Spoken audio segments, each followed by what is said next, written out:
दोस्तों आज की इस वीडियो के अंदर मैं आपको बताऊंगा कि अमेज़ोन के सेलर पैनल पर जब कोई कस्टमर आपके ऑर्डर्स जो होते हैं उनको अगर रिप्लेसमेंट करता है और रिप्लेसमेंट में भी ये कहते हुए करता है कि जो प्रोडक्ट आपने भेजा है उसको वो प्रोडक्ट नहीं मिला और उसको रॉन्ग प्रोडक्ट मिला है, इस वजह से वो रिप्लेसमेंट कर रहा है। तो जो रिप्लेसमेंट ऑर्डर आपके पास आते हैं इस तरह से कस्टमर की जो कंप्लेंट होती है उसको कि रॉन्ग रिटर्न रिसीव और रॉन्ग प्रोडक्ट उसको मिला है और इसी के बाद उनकी जो रिटर्न रिक्वेस्ट होती है वो एक्सेप्ट कर ली जाती है और सेलर के पास जो होता है कि कितना टाइम उसमें डिस्पैच करने का होता है और अमेज़ोन की ओर से उस पर कितना चार्ज लिया जाता है, इसकी पूरी कंप्लीट डिटेल जो होती है यहाँ पे एक्सप्लेन करूँगा। और वो भी मैं लाइव जो होता है मेरा ऑर्डर उसी की मैं आपको यहाँ पे दिखाऊंगा कि पेमेंट चार्जेस जो होते हैं अमेज़ोन की ओर से कितना लिया जाता है। तो यहाँ पर आप ऑर्डर देखते हैं, ये वाला एक ऑर्डर है और इसी को अगर मैं आपको दिखाऊँ, ये अभी भी अमेज़ोन पर लाइव है और लाइव होने की आप देखते हैं रेटिंग जो इसकी 3.5 रेटिंग है और 699 मतलब ये जो प्रोडक्ट है मैं 700 रुपये का सेल कर रहा हूँ और इसमें जो शिपिंग चार्ज ऐड कर देते हैं तो अप्रॉक्स ये 800 प्लस का सेल हो रहा है। तो अब ये जो प्रोडक्ट है, अब कस्टमर ने क्या किया, अब ये जो ऑर्डर है आज की रिटर्न है, कस्टमर ने इसको आप देखते हैं कि रिप्लेसमेंट जो होता है किया है और रिप्लेसमेंट की वजह क्या है, मतलब जब भी कोई अमेज़ोन की ओर से रिटर्न इनिशिएट हो जाती है, रिक्वेस्ट को एक्सेप्ट कर लिया जाता है तो एक मेल आपको जो होती है उसकी रिसीव होती है। अब मेल क्या है वो भी मैं दिखा देता हूँ। तो ये जो मेल आप देख रहे हैं यही ऑर्डर है वो और आज की डेट में जो है ये मुझे मेल रिसीव हुई है। अब मेल के अंदर जो होता है कस्टमर ने क्या कहा, यहाँ पर आप देखेंगे कि रीज़न क्या रिटर्न की रीज़न है, यहाँ पे होता है कि different from what was order, यानी कि ये क्या होता है कि कस्टमर ने एक इसमें कमेंट किया है कि जो उसने ऑर्डर प्लेस किया था उसको वो ऑर्डर नहीं मिला, कोई दूसरा ऑर्डर उसको मिला है। तो जब इस तरह से कोई भी रिटर्न जो होती है अमेज़ोन की टीम की ओर से एक्सेप्ट की जाती है तो उस केस में आपको 99% जो होता है रॉन्ग प्रोडक्ट ही मिलता है, क्योंकि कस्टमर जब इस तरह से कमेंट करता है कि different from what was orders, यानी उसने जो ऑर्डर किया था उससे उसको रॉन्ग प्रोडक्ट मिला। तो इस केस में होता क्या है कि जब अमेज़ोन का जो कोरियर बॉय होता है जो पिकअप के लिए जाता है वो कस्टमर से कोई भी सवाल जवाब नहीं करता कि आपको कौन सा प्रोडक्ट मिला था कौन सा नहीं मिला था। कस्टमर की ओर से जो भी चीज़ उसको दी जाती है वो उसी चीज़ को लेके वापस वो अपने वेयर हाउस में आता है और वेयर हाउस से आने के बाद में उसको जो है सेलर को रिटर्न कर दिया जाता है। तो इस केस में मतलब ये जब रिटर्न क्या होता है कि ऑनलाइन मार्केट प्लेस का एक तरह का ये लूप पॉइंट है और जो कि कस्टमर इसका पूरा पूरा फ़ायदा उठाते हैं। तो अब मैं आपको यही बता देता हूँ, ये ऑर्डर आईडी जो है ये वाला जो ऑर्डर आईडी मैं बता देता हूँ ये वाला है। अब ये ऑर्डर आप देखेंगे कस्टमर को डिलीवर्ड हो चुका। अब डिलीवर्ड होने पर होता क्या है, जब कस्टमर इसको 7 दिन का उनका रिटर्न का पीरियड होता है तो 7 दिन के अंदर अंदर उसको जो वो रिप्लेसमेंट कर देता है। तो रिप्लेसमेंट के केस में उसको आपके पास देखेंगे कि एक ऑर्डर रिसीव होता है। अब ऑर्डर जो रिसीव होता है उसका इनवॉइस अमाउंट आप देखते हैं 0 होता है। यहाँ पे 0 से मतलब होता है कि इस केस में सेलर को जो होता है कोई भी पेमेंट जो होती है वो नहीं करनी होती है, लेकिन सेलर को क्या करना होता है कि उसी के सिमिलर मतलब नहीं, वही प्रोडक्ट आपको उस कस्टमर को दोबारा भेजना होता है, चाहे ये जो डिलीवर्ड हुआ है ये रिटर्न जो होती है आपको रिसीव हो चाहे ना हो। क्योंकि यहाँ पे आप देखेंगे कस्टमर को ये ऑर्डर जो है डिलीवर्ड हो चुका, मेरे पास ये रिप्लेसमेंट का ऑर्डर रिसीव हुआ है, आज की डेट में मुझे रिसीव हुआ है और ये मुझे शिप कब करना है, 11 नवंबर को करना है। आज 9 नवंबर है और 9 नवंबर के बाद 11 नवंबर यानी कि मुझे परसों तक इसको जो है ऑर्डर को डिस्पैच करना है और परसों तक नॉर्मल बात है कि ये वाला जो रिटर्न होती है मेरे को रिसीव नहीं होगी। तो ये तो हो गया कि रिटर्न का जो टाइम पीरियड होता है, यानी रिप्लेसमेंट का जो अपना कस्टमर ने जैसे रिप्लेसमेंट की रिक्वेस्ट डालता है तो आपको उसी टाइम के अंदर आपको ऑर्डर शिप करना होता है। तो यहाँ पे आपका इनवॉइस जो है वो 0 का जनरेट होगा। अब यहाँ पर इस पर लगने वाले चार्जेस की बात करते हैं। तो अब इसमें क्या होता है कि जैसे आपको ये वाला प्रोडक्ट है, अब इसका ऑर्डर आईडी जो होता है ये मैं यहाँ से कॉपी करता हूँ और आपको पेमेंट का सेक्शन सबसे पहले दिखा देता हूँ कि पेमेंट जो होता है इसमें अभी तक अमेज़ोन ने जो है चार्ज कितना मेरे से लिया। और इस केस में अभी ये वाला मैंने शेड्यूल नहीं किया तो इसका मैं इनवॉइस भी मैं आपको बताऊंगा कि इसका चार्ज कितना लगेगा। तो यहाँ पे मैंने कॉपी किया, कॉपी करने के बाद मैं आता हूँ पेमेंट सेक्शन के अंदर और पेमेंट सेक्शन के अंदर इस वाले ऑर्डर को मैंने यहाँ पे पेस्ट किया और मैंने किया सर्च। तो अब आपको मैं यह बताता हूँ कि अमेज़ोन ने क्या किया, अभी तक मेरे से जो चार्ज लिया था कितना लिया है, 103 रुपये इसके ईजी शिप के चार्जेस लिए हैं। ये वाला जो आप देखते हैं 103 रुपये 10 पैसे का। और इसके बाद दूसरा जो चार्ज इसमें लिया था, अमेज़ोन की जो फ़ीस लगती है वो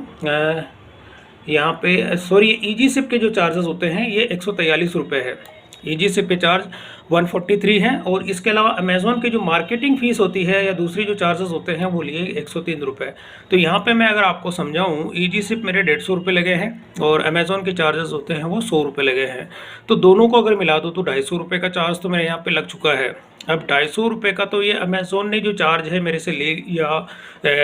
चार्ज अपना डिडक्ट कर चुका है। लेकिन अब होता क्या है कि जब ये प्रोडक्ट मेरे को रिसीव होगा तो नॉर्मली बात है क्या है 99% ये है कि मेरे को रॉन्ग रिटर्न ही मिलेगा। अब इसमें क्या होता है कि अब ये जो चार्जेस है 250 रुपये तो अमेज़ोन ने अभी मेरे से ले लिए, और जो रिप्लेसमेंट का ऑर्डर था उसको जब मैं ईजी सिप जो चार्जेस मेरे से लिए जाएंगे वो इसमें ले जाएंगे 143। यानी कि टोटल अगर मेरे चार्जेस की मैं बात करूं 150 रुपये जो होते हैं ये ईजी सिप के चार्ज मेरे फर्स्ट वाले ऑर्डर के लगे। सेकंड जो ऑर्डर मैं यहाँ पे अभी ईजी सिप करूँगा उसके भी 150 रुपये हो गए, 300 रुपये। और अमेज़ोन के जो चार्जेस होते हैं वो 100 रुपये। तो यहाँ पर 400 रुपये के चार्जेस तो अमेज़ोन मेरे से अभी ले चुका है इसके। और इसके बाद 300 रुपये का जो मेरा प्रोडक्ट था उसकी कॉस्टिंग अगर मैं निकालूंगा, क्योंकि वो मेरे को रॉन्ग रिटर्न मेरे को रिसीव होगा, तो यहाँ पर टोटल जो खर्चा होता है, अब इसमें आप देखेंगे 300 रुपये तो ईजी सिप के चार्ज मेरे लग गए,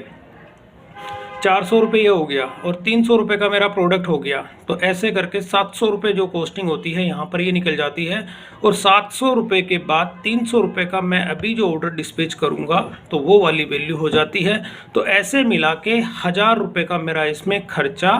हो जाता है। अब 1000 रुपये में से भी अगर आप देखते हैं तो यहाँ पे मुझे अमेज़ोन कितना देगा, पेमेंट जो इसमें मुझे रिसीव होगा 703 रुपये की पेमेंट मेरे को इसमें रिसीव होगी। अब 703 रुपये की जो पेमेंट होगी, अब इसके अंदर मेरे को जो खर्चा कितना हो गया, खर्चा मेरा हुआ इसमें 1000 रुपये का। 700 रुपये अमेज़ोन ने मेरे को दे दिए, तो फिर भी 300 रुपये जो होता है अभी मेरे को इसमें लॉस है। अब 300 रुपये जो मेरा लॉस है, अब ये प्रोडक्ट मेरे को जब मिलेगा, जब मैं सेफ्टी क्लेम इसका फाइल करूँगा तो सेफ्टी क्लेम मेरे को कितना मिलेगा इसका भी प्रैक्टिकल मैं आपको दिखा देता हूँ। अब यहाँ पर होता क्या, मैंने एक सिंपल सा कॉन्सेप्ट आपको बताया कि जब ये ऑर्डर कस्टमर को डिलीवर्ड हुआ तो 100 रुपये अमेज़ोन के चार्ज है, 150 रुपये ईजी सिप के चार्जेस हैं। और जब मैं ये नया ऑर्डर इसमें शिप करूँगा ईजी सिप के तो वो 150 रुपये उसके लगेंगे। तो ऐसे करके 150, 150, 300 और ये 400 रुपये और 300 रुपये का मेरा प्रोडक्ट हो गया। 700 और 300 का मैं नया भेजूँगा, वो ऐसे करके मेरी 1000 रुपये की जो कॉस्टिंग है यहाँ पर निकल के आ जाती है एक ऑर्डर पर। अब 1000 में से क्या होता है कि यहाँ पर 703 रुपये जो होते हैं मुझे मिल रहा है, लेकिन अभी भी यहाँ पर मैं 300 रुपये में घाटे में हूँ। अब वो 300 रुपये घाटे में होने पर अगर मैं इसका सेफ्टी क्लेम फाइल करूँगा, जब ये ऑर्डर मुझे मिल जाएगा तो सेफ्टी क्लेम मैं फाइल करूँगा। रॉन्ग रिटर्न पे आपको सेफ्टी क्लेम के जो चार्जेस होते हैं वो अलग मिलते हैं। और आपको अगर यूज़ प्रोडक्ट होता है या एसेसरीज मिसिंग होती है तो उसके जो चार्जेस होते हैं वो भी थोड़ा सा कम आपको अमेज़ोन की ओर से जो होता है दिया जाता है। अब मैं यहाँ पे आपको आ जाता हूँ वापस सेफ्टी क्लेम पे आके अगर आपको दिखाऊं तो यहाँ पर अब ये अगर मेरे को रॉन्ग प्रोडक्ट मिलता, अब जैसे ये चार्ज मैं आपको दिखाता हूँ तो अब ये वाला प्रोडक्ट है सेम वाला। अब इसके अगर जो मैं रिटर्न में आपको दिखाऊँ शीमोर के अंदर तो यहाँ पर मेरे को ये डैमेज और मिसिंग मिला था, प्रोडक्ट वही है। लेकिन इस केस में क्या होता है कि क्लेम अमाउंट मेरा कितना 339 रुपये था, लेकिन इसमें क्या हुआ मुझे जो इसका हैंडल जो था वो मिसिंग था। तो इस केस में मुझे कितना मिला 129 रुपये का यहाँ पे चार्ज मिला। तो ये तो हो गया कि कोई भी अगर आपको डैमेज मिलता है या एसेसरीज उसमें मिसिंग होती है उस केस में। अगर आपको ये रॉन्ग प्रोडक्ट मिलता है, टोटली आपको रॉन्ग, क्योंकि मेरे कस्टमर का कहना था कि उसको रॉन्ग प्रोडक्ट जो है रिसीव हुआ है, तो यहाँ पर ये मेरे को भी रॉन्ग रिटर्न रिसीव होगा। तो इस केस में कितना क्लेम पास करेगा अमेज़ॉन की ओर से, अगर मैं ये चीज़ आपको दिखाऊं तो यहाँ पे 30 दिन की जगह इसको थोड़ा 90 दिन कर देता हूँ। और यहाँ पर एक प्रोडक्ट है यही सेम वाला। अब इसके अंदर आप देखेंगे कि मेरे को क्लेम जो पास हुआ था इस केस में मेरे को रॉन्ग रिटर्न, ये वाला आप देखते हैं कि मेरे को रॉन्ग रिटर्न रिसीव हुआ था। क्लेम मेरा कितना पास हुआ 273 रुपये 88 पैसे का। अब यहाँ पर क्या होता है कि अगर अमेज़ोन की टीम जो होती है मेरे को इसका क्लेम भी अगर देती है, सेफ्टी क्लेम जब मेरे को रिसीव होगा तो यहाँ पर 273 रुपये, अगर मोटा मोटी यहाँ पर मैं मान के चलूँ कि 300 रुपये जो होता है कि अगर मेरा ये क्लेम पास कर देते हैं तो उस केस में मैंने जो चार्जेस आपको बताए थे कि अमेज़ोन के जो चार्ज होते हैं वो कितने कितने चार्ज लिए गए, उसको अगर मैं यहाँ पर आपको दिखाऊँ तो सबसे पहले इसमें अमेज़ोन ने जो चार्ज था, पहला जब मेरे को ऑर्डर रिसीव हुआ तो इसमें अमेज़ोन ने 100 रुपीज़, मोटा मोटी एग्जांपल दे रहा हूँ, 150 रुपये उसके ईजी शिप के चार्ज लिए और 150 रुपये ही वापस जो नेक्स्ट ऑर्डर मेरे को मिला था उसके मैं ईजी शिप के चार्ज के यहाँ पे जोड़ रहा हूँ 150, 400 रुपये हो गए।